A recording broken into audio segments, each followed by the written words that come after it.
Hey everyone, today I'm going to talk about studying and doing exams at school, particularly for people with eating disorders or anxiety like me.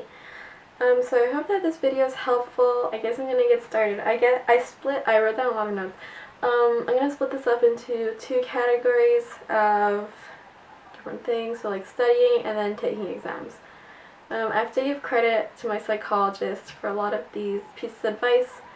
I have to give credit where it comes from, so yeah, she's really awesome, and it's really thanks to her that I have all these tricks. I'm not really that intelligent. I guess I'll start off by giving you some background. For me, I have a lot of trouble concentrating in class because I will constantly be thinking about numbers and food and calories and meals and exercise and compensating, and it just never ends. So I'm like there, but I'm not really present because I'm thinking about so many other things. So the tips that she gave me for studying in class or like being in class is to first off go to class, because that'll already like give you a little bit of space from your eating disorder and from your thoughts in your head, because if you stay home all alone, you're just going to think about it even more and more. So that's the number one tip: go to school. Even if it's hard. I know that it's hard at school, trust me. I know. So yeah, in class, I think that what you should do is sit in the front of the class. That's what I do, because it's easier to pay attention there, because you can't like see people behind you like doing things or whatever. Because if you're in the back, you can like watch people in the front. There's that, and then there's also you can get more like eye contact with the teacher, so he'll like make sure that you're paying attention, I guess, or you feel like you have to.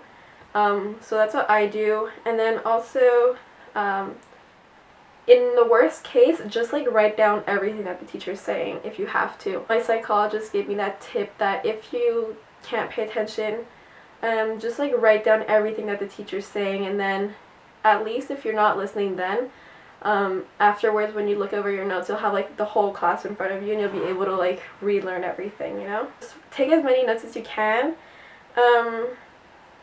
And yeah, so then also when you're studying by yourself, don't freak out if you don't understand something the first try. I know that for me, the reason why I can't study at all is because I open up my books, and then if I don't know the answer right away, I freak out, and then I just close my books and right away, because I can't stand not knowing something. It freaks me out. But you have to like realize that it's okay to not understand the first try. And you just to read over your notes and stuff, and you'll get it eventually. Also, don't procrastinate. A lot of teenagers are known for procrastination in high school and in college, but luckily I've never been really a procrastinator. I like to do my things all in advance because I know how much it stresses me out if I leave things last minute. So if you know that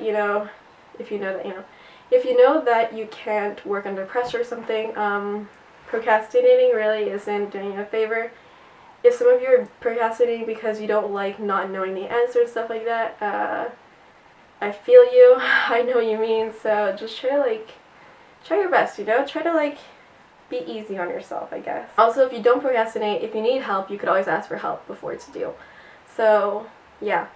With that, make sure you ask questions when you need them. I know that I'm really shy, so I don't ask questions in class, but sometimes I'll ask the teacher by myself, like after class or during his office hours. Or I often write teachers' emails, so you could always do that. And a lot of the times teachers, like, they just want to help you, you know, they want you to succeed. So yeah, they're there to help. That's what teachers are for. And then also you could try to get a tutor. I have a calculus tutor. And I find that tutoring really helps. If you're more comfortable, like certain people try to find it with someone that you know already, like I already knew this person. But like, try to get yourself a tutor. Sometimes at schools there's like free tutoring services too. I know at my school they have that. So yeah, and then try to like get as much feedback on your work as possible, I guess.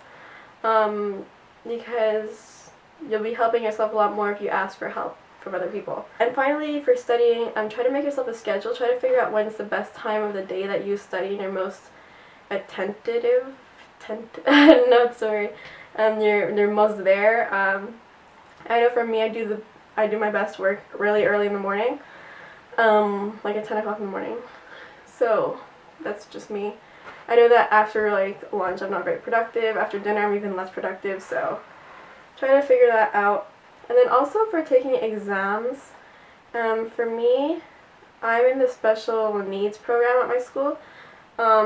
It's pretty easy to get into that. I think you just need to know from your doctor saying what condition you have. For me it was like anxiety and anorexia. So, and then they tell your teachers about that. Well, at my school they do. They tell my teachers about my condition, and my teachers like know what's up. I also have a note taker in every class, so if ever I'm not there or I'm not like present, the note taker takes notes for me. But it's always best to take your own notes. I always take my own too. But it's always helpful before tests to like revise other people's notes to see if they caught on to something that you didn't.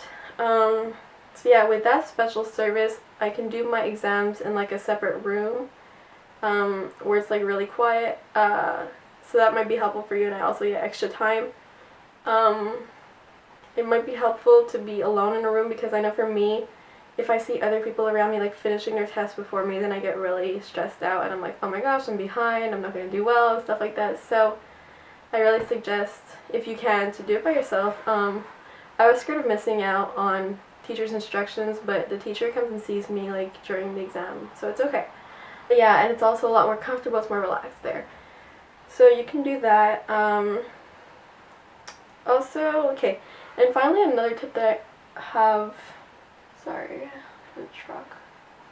Another tip that I have with taking exams is that often, well actually something that happens to me all the time is that I blank out. I get so stressed out about not knowing anything that I just like forget everything. And that freaks me out, because after that I just like fail my exam. Like, I've had experiences like that. But my trick for blanking out is that if you blank out on the first page, turn to the next page. And then after that, look through the questions on the next page, and then if you don't understand anything still, like tell yourself to calm down and start just like looking at words. So like for example, if you're having like a really basic English exam, okay, and you like don't remember what a noun is or a verb or anything, but you like see, like you just like spot sentences and you're like verb, noun, pronoun, adjective, stuff like that, eventually your brain will start making links together. So like they'll see, oh, noun, that goes with verb, that goes with, yeah. I don't know if that makes any sense. But your brain will eventually start making connections and links, and then you'll get some information, you'll be able to write an answer down. Trust me, it works. I remember I used to blank out all the time, and then my psychologist gave me that trick, and it really helps. So just try to spot familiar terms, and then once you feel more familiar, you'll like settle down and you can really concentrate. Because I know it's normal to blank out, and I know it's scary when you don't remember anything. I remember I got to like an exam and I didn't remember formula. It was like the easiest thing I've known forever. Like I don't know if you guys know like chemistry and like Avogadro's number, but we've been doing that since I was like 15. I had like an exam once and I was just like, I don't remember what it is. And like I knew it so much because I practiced it so much. I don't know if that made any sense at all.